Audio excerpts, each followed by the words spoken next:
am Shalini. I am the General Secretary of Cultural Council. Hello, I am Hello Suresh. I am the Vice President of Students Party. Hello, I am Soumya Ranjan Panda. I am the Joint Head of the Training and Placement Cell, IIT BHU. Hello everyone, this is Rishabh Singh, the General Secretary of Engineering. Shalini ने बताया कि form open हुआ था तो उसे पता लगा यार ऐसा कुछ भी है कॉलेज में। तो फिर कैंपस में आ गए तो शुरुआत में मेरा एक दोस्त था तो वो ऐसे ही मुझे बोल दिया कि हाँ वहीं खड़ा हो जा। हेड बनने का तो कभी सोचा नहीं था. We should stand at the standard of being an IIT and we should compete with the legacy IITs that we have over here. जेनसेक और प्लेसमेंट साथ में मैनेज करें. You know, to make decisions that everyone agrees. Faculty से बात मनवाना.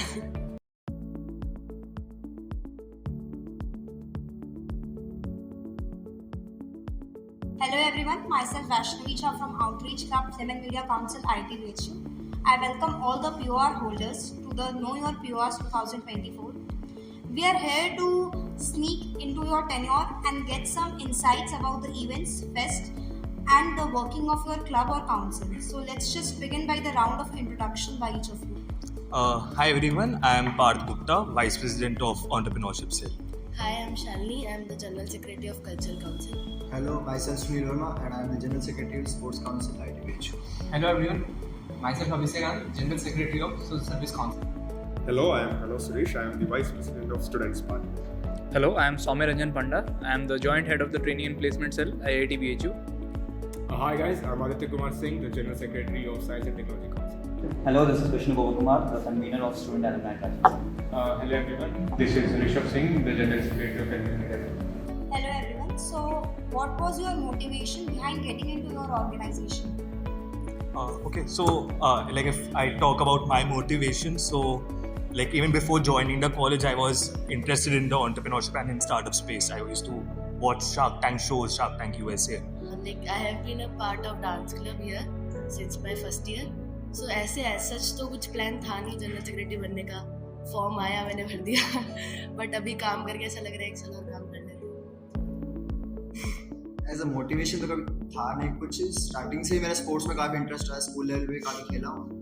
यहाँ पे आए, शालिनी ने बताया कि फॉर्म ओपन हुआ था तो उसे पता लगा यार ऐसा कुछ भी है कॉलेज में, ट्राई करना चाहिए. ट्राई कर रहे हैं, ऐसा लग रहा है यार बहुत छोटा टैलेंट.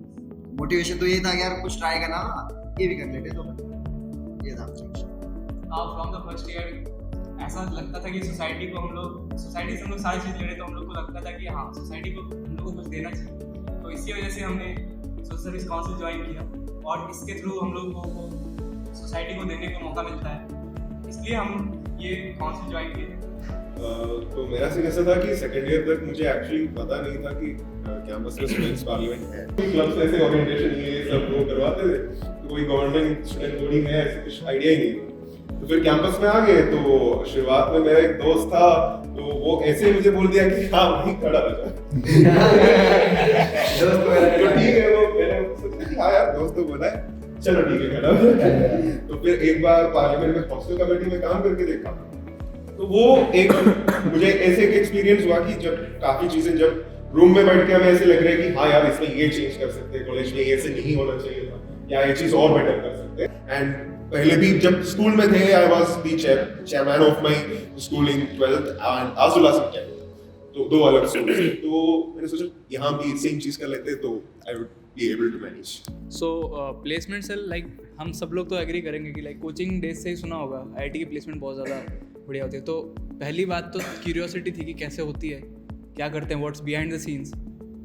और मीनवाइल कुछ कंट्रीब्यूट भी कर लेंगे कॉलेज को. तो थर्ड ईयर में फॉर्म आया, भर दिया. हेड बनने का तो कभी सोचा नहीं था. My motivation, whenever a child, fills a form for JEE or something, first dilemma या फिर, image जो दिमाग में आती है, that is a drone flying, जिसमें it successfully flies. 3 days थोड़ा सी लगी बढ़िया. तो आप एक IIT माने का एक अलग नज़रिया होता है, एक अलग तरीका होता है. So I had that vision. So I got that motivation कि चीज़ें सही होनी चाहिए. Being a technical college, we should stand at the standard of being an IIT and we should compete with the legacy IITs that we have over here. The aspect that sets us apart, the IIT BHU apart from all of the IITs, is the massive alumni base. So I thought, let's join SAIC, let's work towards facilitating initiatives and using the alumni base for benefit of institute and students. That was my motivation for joining in SAIC. फिर join किया, अच्छा लगा काम करके, and here we are. So like वो सब बताया था कि जेई डेज में तो बहुत ज़्यादा पढ़ाई करते थे। वहाँ से मूवीज़ का शौक लगा था मेरे को, एंड मूवीज़ के बाद जब कॉलेज आया था तो पहली बार सिने क्लब देखा कि हाँ ये कैसे मूवीज़ बनती हैं। इसके फॉर्म निकले थे तो उन्होंने जो पुराने जनसेक थे उन्होंने पूछा था कि क्या करना चाहते हो अगर कुछ बनना है तुम्हें, तो अगर जनसेक बनते हो। तो मेरे काफ़ी सारी चीज़ें थी कि जो मेरे को करवानी थी, एंड जो मैंने सोचा था कि सिर्फ सिने क्लब नहीं बट बाकी के 6 क्लब है इनको साथ ला के कुछ करना है, तो उसके लिए What are the challenges you faced during your tenure and how did you overcome it? Challenge, अगर चैलेंजेस की बात करें तो स्टार्टिंग में सबसे बड़ा चैलेंज तो ये था कि जनसेक और प्लेसमेंट साथ में मैनेज करना सबसे ज़्यादा चैलेंजिंग था। So for me, the most challenging part was कि पहले एक्सपीरियंस नहीं था बिल्कुल एडमिनिस्ट्रेशन के साथ डील करना, you know, various perspectives को मैनेज करना, various you know shareholders के साथ you know to make decisions that everyone agrees. So that was one of the most challenging things for me. मतलब मेजर चैलेंज तो I think communication वाला और leadership वाला, तो मतलब फैकल्टी से बात बनवाना and then the leadership with your club PORs, उनको एक कॉमन ग्राउंड पे लाना कि हाँ ये चीज़ होके रहेगा, ये नहीं होगा, ऐसा ऐसा। तो that is very difficult to do, that I have learned in this tenure.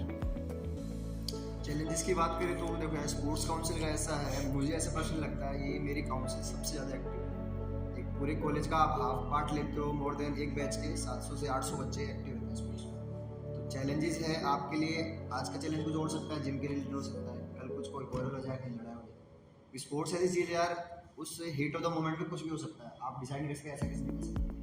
तो स्पोर्ट्स का जो है इक्विपमेंट हो गया, ट्रैवलिंग हो गया, वो हमें काफ़ी दिक्कत आई। बाकी जैसे इसने बोला प्रोफेसर्स को तो सबका ही है बेटी, मान जाते हैं हमारे वाले तो प्लीज़ ये वीडियो देख के मान जाइए। हाँ, ये वीडियो देख के मान जाएंगे। तो स्पोर्ट्स प्रिडिक्टेबल नहीं है, पहली बात आप प्रिडिक्ट नहीं कर सकते। आप अच्छे प्लेयर हो लेकिन उस पर्टिकुलर सिचुएशन में आप नहीं कर पाए हो, डिफरेंस। आपने भी बोला कि आपकी काउंसिल सबसे ज़्यादा एक्टिव है। हाँ। So what is your say on other councils? Other councils, so cultural से ऐसे थोड़ा कल्चरल भी काफ़ी एक्टिव है।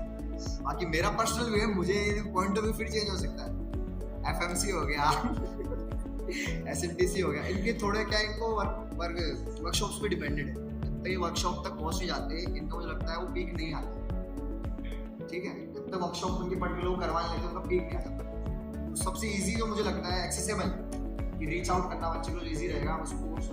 इसके थ्रू हम ये कहना चाह रहे हैं कि ये वीडियो जब भी लोग आगे देखें तो इसके थ्रू ये हो कि लोग सोशल सर्विस काउंसिल में आए और सोसाइटी को हेल्प करें। मतलब कि ऐसा हो कि वो अपनी कॉलेज लाइफ जब से शुरू कर रहे हैं तो वो आके एक्सप्लोर करें कि कैसे वर्क करती है, और एक बार वो जाके, जैसे हम लोग बस्ती में जाके बच्चों को पढ़ाते हैं, तो वो एक बार आए और बच्चों के पास जाए, उनके साथ मिलके पढ़ाए, या फिर 2-3 बार जाए, वो बच्चे उनसे कनेक्ट हो जाते हैं। और फिर तुम अगले टाइम जाते हो तो वो ढूंढते हैं वो बच्चे कि वो वाले भैया नहीं आए जो पिछली बार आए थे।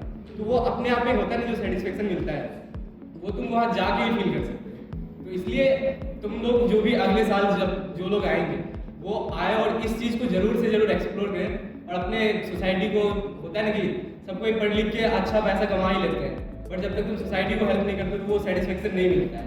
इसलिए सबको ट्राई करना कि आओ और सोशल सर्विस काउंसिल में मैक्सिमम तरीके से, मतलब जिस तरीके से भी कंट्रीब्यूट कर सकते हो उस तरीके से कंट्रीब्यूट करो। प्लेसमेंट सेल तो सबसे पहली चीज़ ये है कि टाइम, प्लेसमेंट्स के लिए कंपनीज ओवरनाइट कन्वर्ट नहीं होती, it's a very time taking business. सबसे पहली चीज़ टीम को इस चीज़ के लिए मोटिवेटेड रखना कि तुम if you contact 50 companies, not all of them are going to come over, they have a few IITs like, तो उसमें कंटिन्यूसली उनको एनकरेज करना कि वो ज़्यादा से ज़्यादा कंपनीज को कॉन्टैक्ट करें। और इंटरव्यूज़ तो सबको पता ही है, हमारे पास इंटरव्यू के लिए डेडिकेटेड जगह नहीं है। वो हॉस्टल है जहाँ पे बेड्स हैं, टेबल है, बच्चे दीवारों पे लिखते हैं। तो एग्ज़ाम ख़त्म होने के बाद वो सेकेंड ईयर का हॉस्टल है, तो उसमें हमें मिलता है बस 2-3 दिन का टाइम, जिसमें हमें सारे बेड्स को वहाँ से रिलोकेट करना है और उसको एक professional corporate style interview cabin बनाना है, जिसमें पर्दे वर्दे लगे, और हॉस्टल तो पता ही है बच्चे किस तरह से रखते हैं, तो उसको एक स्टैंडर्डाइज्ड इंटरव्यू कैबिन की तरह कन्वर्ट करना, वो टीम के लिए काफ़ी चैलेंजिंग चीज़ है। And third and the most important challenge that we face is बच्चों को सही चीज़ कम्युनिकेट करना। अगर बच्चा इंटरव्यू में बैठ रहा है, उसकी प्लेसमेंट हो रही है, उसकी नहीं हो रही है, वो उसकी क्या मेंटल कंडीशन है तब, वो कितना फ्रस्ट्रेटेड है, उसको अगर मैं बोलूँगा नहीं भाई तेरा तो नहीं होगा, दिस हैज डायर कॉन्सिक्वेंसेस। हमें बताया क्या है, और ऊपर से हम बच्चों के लिए रिस्पॉन्सिबल है, इन द सेम केस हम कंपनीज के लिए भी रिस्पॉन्सिबल है। बहुत सारे स्टार्टअप्स आते हैं इस कॉलेज में हायर करने, तो पहली बार आ रहे होते हैं IIT, उनको लगता है कि हम अभी आएंगे, हमें अभी रिक्वायरमेंट है, हम अभी बच्चा मिल जाएगा, हमारे पास रूल है, हम दिसंबर 1 से ही कर सकते हैं। उनको उस चीज़ के लिए कन्विंस करना कि तुम, because they are spending lakhs of rupees for hiring, अगर उन्हें कैंडिडेट नहीं मिलता तो वो उनके लिए लॉस है, और अगर टैलेंटेड बच्चा है वो उस कंपनी में जा नहीं पा रहा तो वो बच्चे का लॉस है। तो दोनों स्टेक होल्डर्स को पैरेलली मैनेज करके चलना, ये भी एक चैलेंज है। Taking everyone together again, like Pranav mentioned, with the councils. Starting right over जब मैं स्टार्ट किया था, एंड जब मैं पहले भी था काउंसिल में and I was not the pure holder, I saw कि देयर वर क्लब्स जो अपने में काम कर रहे हैं बट उनको दूसरे का कुछ नहीं पता चल पा रहा है। लाइक अगर एरोमोटिक क्लब कुछ कर रहा है, दे डोंट नो कि रोबोटिक्स क्या कर रहा है, और they can't use their resources और their knowledge for their own benefit. तो मेरा वही पहला मोटिव था कि रादर देन अपने क्लब को या फिर अपने प्योर को वैल्यू देने से अच्छा है कि एक हार्मनी बना के चलो। बीच में आया COVID, spoiled the whole hardware ecosystem हुआ है, ठीक है। जो हार्डवेयर के हमारे सीनियर्स थे जिनको चीज़ें पता थी, they couldn't enough give away to the students, और उस चीज़ को स्टार्ट करना था बिकॉज 2 साल तक रिसोर्सेज भी नहीं आ पाए थे, due to some of the other reason resources नहीं आ पा रहे थे। सो हमने डिसाइड किया कि अब बजट है हमारे हाथ में, now we have the right to spend it. वापस से इंटर्नशिप एंड प्लेसमेंट वाला सीजन आया, so I opted out of the PPO क्योंकि due to some of the other reason, and I had to sit for placements. So बीच में there was a phase जहाँ पे मेरे को क्लब्स मैनेज करने पड़ रहे थे, फिर इंटर IT भी आता है, दिसंबर में मद्रास में इंटर IT था, so I had to go through all of them. I had planned something extraordinary this time. I had to, after that comes the phase जहाँ पर मैं सबके लिए बोल सकता हूँ जेमपॉट। अब बजट तो है, एग्जॉस्ट कैसे करते हैं, जेमपॉट से सामान मंगाना पड़ेगा, हर चीज़ पे एक जेम की रिस्ट्रिक्शन लग चुकी है rather than a convenience. That's the matter of fact. और कुछ भी ऑर्डर करना है, we have to find the sellers, उनको रजिस्टर करवाओ, वो थोड़ा सा महंगा करके बेचने लगते हैं, तुम्हारे बजट कोलैप्स हो जाएंगे, या फिर तुम सामान महंगा मंगाओ या सामान आता ही नहीं है, उसमें तुम्हारा बजट लैप्स हो जाएगा, 50 चीज़ें झेलो, तुम्हारी रिक्वायरमेंट के हिसाब से सामान कुछ नहीं हो पाएगा, एंड देन क्वालिटी के हिसाब से भी सामान, क्वालिटी के हिसाब से सामान ब्रांड चाहिए वो भी नहीं रहेगा। And then if you run over to the authorities या फिर क्या वहाँ बात करो तो लोग थोड़ा टालने लगते हैं कि अरे नहीं हो पाएगा। करने के लिए तो हो सकती चीज़ें, तुम थोड़ा सा ड्वेल करो तो साथ में मिलकर मैं खुद दौड़ लूँगा, कर लेंगे, लेकिन देयर आर पीपल थोड़ा सा टालते रहेंगे, नहीं हो पाएगा करके साइड कर लेंगे। एंड या बाकी फेस्ट के बाद बताता हूँ और क्या चैलेंजेस है। So what do people have to say on the favoritism that is being practiced in the clubs and in the recruitment of IIT? Totally dead in mind. I can guarantee that. Totally dead in mind. She asked if there's any favoritism that is being followed in my clubs or council. Totally dead in mind. I am the example of that. I was not any favorite of any other pupil or any other student or any other colleague, but just because of my devotions and my words and my visions, I got this chance and I am taking this opportunity, and I won't be seeing. I will be seeing that this isn't cultivated anymore. So इस point पे ऐसे काफी जो favouritism related complaints है वो parliament के पास आ जाते हैं। तो जब भी मैंने ऑब्जर्व किया है, like there are very few genuine cases. तो कुछ जगह हम ये ऑब्जर्व किए हैं कि जो लोग काफी जुड़े रहते हैं सीनियर से, तो 2 रीजन होते हैं। एक तो उनकी कम्युनिकेशन स्किल्स अच्छे होंगे, एंड दूसरा चीज ऐसा है कि वो कुछ काम किया होंगे एंड वो काम की वजह से जुड़े होंगे, तो उसकी वजह से बाकी लोगों को शायद ये से भी लग सकती है कि this is some kind of favouritism. हाँ, like there are some cases where favouritism occurs, I am not neglecting that part, but it's a mixed thing. Last year जैसे हुआ था कि जो मेजर फेवरेटिज्म रिलेटेड इश्यूज थे, I think that's from the technical that belongs to SCDC. But इस बार से जो शुरुआत से ही, जैसे इस बार एक तो था कि पूरे Gymkhana was preparing for all the interviews from the starting of our tenures, this was addressed there, and उसमें सारे जो सिस्टम फेवरेटिज्म जब होता है, जब कुछ क्राइटेरिया हम लोग नहीं रखते, तो इस बार हर एक सिलेक्शन के लिए क्राइटेरिया रखे थे कि इतने इवेंट्स में ऑलरेडी पार्टिसिपेट होना चाहिए, एंड या इवेंट्स में पार्टिसिपेशन नहीं है तो इस सेक्टर में इतने इंडस्ट्रियल एक्सपीरियंस होना चाहिए, या SNDC की अगर कोई जूनियर स्टूडेंट है तो इतनी वर्कशॉप्स मिनिमम अटेंड करना चाहिए. So these criteria were made to avoid these kind of situations, and I think this year almost the favoritism part was. like inter-IT के लिए पहले ऐसा कुछ रिगरस प्रोसेस नहीं था. Right now we have a process and we are following it, so there's not any biasness going on. Clubs के respect में बात करते हैं. लाइक बहुत बार ऐसा होता है कि कुछ बोलते हैं कि ये जेनसेक ने इस क्लब को फेवर किया in this following tenure. So वो भी इस बार डिवॉइड किया गया है because as I said before Harvard clubs को बहुत ज़्यादा रिसोर्सेज प्रोवाइड करने की कोशिश की गई है. And I have went out, you have the design, we have the ideas, why not? So I went over, like, you have also seen Robocon, which is going on right now. So we secured the highest marks in that, 97 out of 100. These are some of the innovative projects that I went beyond the conventional ways. I went and pitched it to my counselor, to the director, and we are accessing some external funds rather than the only Gymkhana funds that we get allotted. So biasness not there. देखो बाकी councils का पता नहीं है. Sports council मैं बताता हूँ. मैं कौन सा स्पोर्ट्स खेलता हूँ किसी को पता है? कबड्डी. मैं कबड्डी खेलता हूँ. किसको ये पता है कि कबड्डी इंटर-आईटी में है ही नहीं? ये मुझे नहीं पता. फेवरेटिज्म तो है ही नहीं ना. मैं उस स्पोर्ट्स से हूँ जो स्पोर्ट्स है ही नहीं इंटर-आईटी. ठीक है ना. तो फेवरेटिज्म तो खत्म हो गया. टीम सिलेक्शंस की बारी आती है. तो sports it's just hard skills है यार. तो ये शो करना पड़ेगा. If you are showing that skill you are in team. अब तू फेवरेटिज्म शो कैसे करेगा? मतलब एक सीनियर के साथ रह रहा है लेकिन एक पर्टिकुलर स्किल इज नॉट, तुम उसको पार्टिसिपेट हो उसमें नहीं कर पा रहे, उसमें फुल नहीं हो पा रहे, तो फेवरेटिज्म हो कैसे?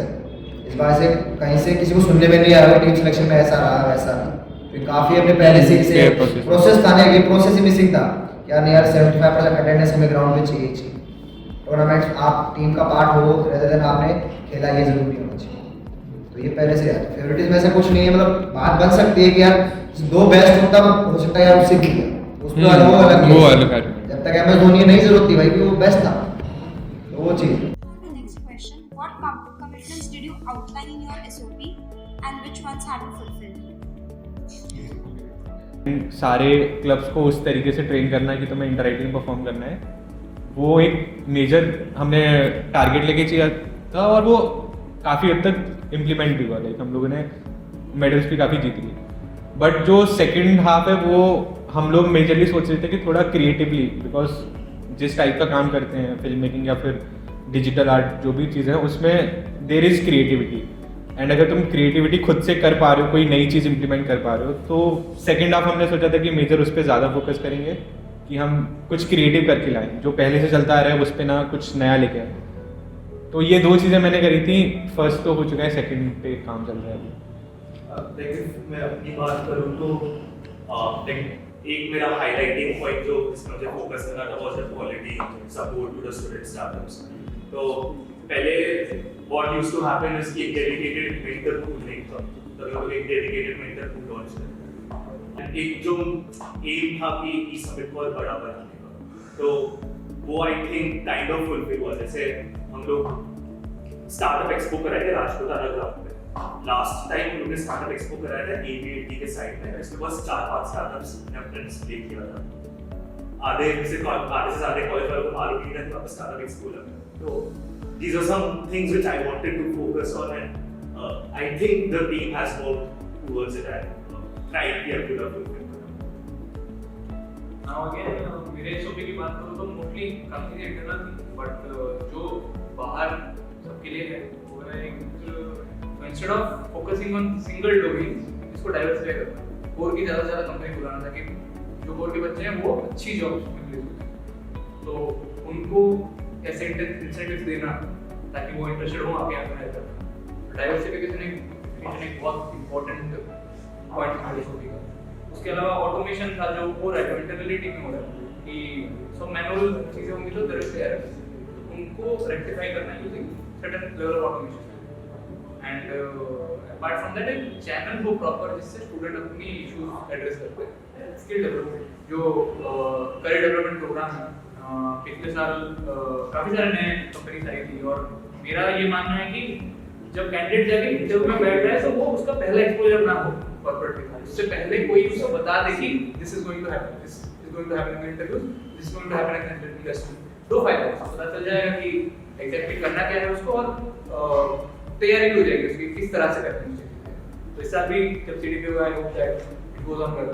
So that is it.